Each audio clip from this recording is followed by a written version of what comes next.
please join me in welcoming back to the stage Julie Sokolow and Brooke Guinan and the whole rest of the Guinan family. She sent me this like 3-minute mock trailer sort of deal. Mm-hmm. And she was like, so this is what I've put together. What do you think? Like, where do you want to go with this? She was like, do you want to, like, could this be a 10-minute little documentary thing? Could this be like a half an hour? Do we make it a full length?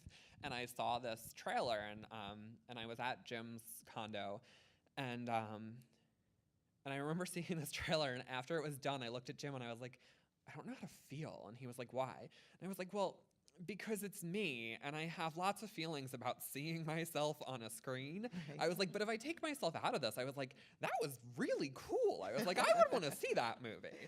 So hopefully we didn't let you all down. Hopefully you all enjoyed seeing that movie. I think they enjoyed it. But yeah, so Julie's obviously super talented. Just the image of Brooke, proud with her hands on her hips and a firefighting helmet, and just coming into the spotlight immediately in this heroic fashion, this trans woman who is saving lives. And I was like, she is the future, you know? And as a female filmmaker in a male-dominated industry, I could kind of relate tangentially and be like, yeah, let's take over, you know? So, and then when I read more about her article of just her family story, and I heard about George Guinan, her father, and their relationship, and him being, you know, devoutly Christian and identifying Republican, perhaps. And, you know, we're family, right? Family brings us together, a lot of different kinds of people. So I could relate to that from my family, and their family's been so incredibly generous and beautiful in spirit every step of the way. So we should ask them some questions too. Very much proud of my daughter, what she represents, who she stands for, who she is, and very thankful for the courteous nature and respect that Julie and all of her people gave to me and the extended family. I think we were treated very well. I think, and we were treated to an amazing performance and film that we saw here tonight. Wonderful. There were times in my life where I didn't see a future. I didn't know if there would be one. You know, I have been diagnosed with depression. I've dealt with anxiety, self-harm. You know, I very literally have the scars on my body to be an example of the war that I feel like I've been through. One time at probably my darkest, I actually carved the word love into my arm because I didn't ever think I would not only be able to find love in someone else, I didn't ever think I would learn to love myself. I didn't ever think that I would accept my place in the world or feel like I fit anywhere. And so now it's beauty. Now it's this tattoo that every time I see it, it reminds me of where I've come from.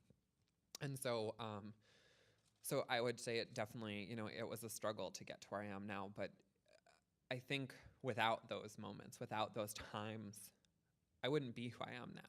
And so I don't regret them. I don't look back and wish that they hadn't happened because they really, you know, they made me who I am. They made me, and I think that's part of being in the LGBTQ community. And when I say that we're a resilient, strong community, that comes from somewhere. You know, the rebellion of the community, it comes from somewhere. It comes from being told that you can't do something and you stop accepting that at some point. You know, hopefully you stop accepting that. Hopefully that doesn't become your life. The can't doesn't become who you are. Hopefully at some point you fight back against that and you stop accepting the limitations that people put on you. And that's how I learned to live limitless. It's about breaking free of the world restricting you and letting your own restrictions be your only restrictions. And so it's been a long road, but that's sort of what limitless means to me, is just living my life by my standards and not letting someone else's standards be my measuring post for success or for happiness. And it's my hope that allows someone coming after me to not have as difficult of a time, because hopefully my transition will be the one that is under the microscope, and that by the time someone else does it, it's not new news. You know, it's my hope that we get to a point in the world where it's not news. You know, it's just people, and just people doing a job, and hopefully, you know, doing it well and enjoying it and loving it and being embraced. I wanted to talk for a second about the importance of visibility and visible support. I think what's so phenomenal about who you are and this story is the power of visibility and the power of the media attention, and the film and everything has, like you said, brought light into this area. And I'm just very proud to work for Tish James and the entire city of New York, of course, the First Lady and the mayor, who are so supportive and who are creating this environment that we really can say to all New Yorkers, whether you're in the fire department or the police department or a kid in the New York City public education system, you can be who you are and you can succeed. So we thank you for proving that to be true. Thank you. The First Lady of New York City, Chirlane McCray.